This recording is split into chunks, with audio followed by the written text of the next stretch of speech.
Hi guys! Good morning! This is Marjo again. Kanina, actually di ako makatulog. Ganyan naman ako palagi, may insomnia ako, hindi ako makatulog. Parang di ako mapakali hanggang di ako gumagawa ng video, hanggang di ako productive. So, ito ako ngayon, gagawa ako ng video, another new content, just a short for the content. Actually, meron kaming upcoming project sa pwesto namin sa Kainta, which is Yamang Bukid siya. Sponsored siya ni Yamang Bukid. And another blessing kasi may project na naman ako. God's good there talaga, diba? So, I'm happy na nakakontribute ako dito sa project na to. And ako yung ako yung nag-conceptualize nung magiging itsura nung building. Di ako architect.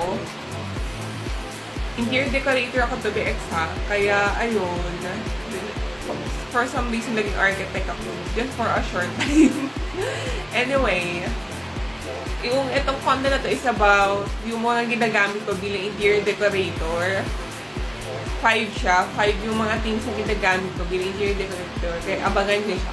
Number 1 na ginagamit ko is mood board. Mga mood board. Bakit? Dito mo kasi malalaman yung personality o preferences ng client mo. Number 2, measuring tape. Ito, lagi ko siyang ginagamit kapag nagsusukat ako ng mga spaces. Tapos ina-upload ko sa SketchUp. Pero hindi ko na siya masyadong ginagamit kasi usually meron naman akong tao para magsukat. Kaya hindi ko na ito masyadong ginagamit. Pero ginagamit ko siya para magsukat minsan-minsan. Number 3,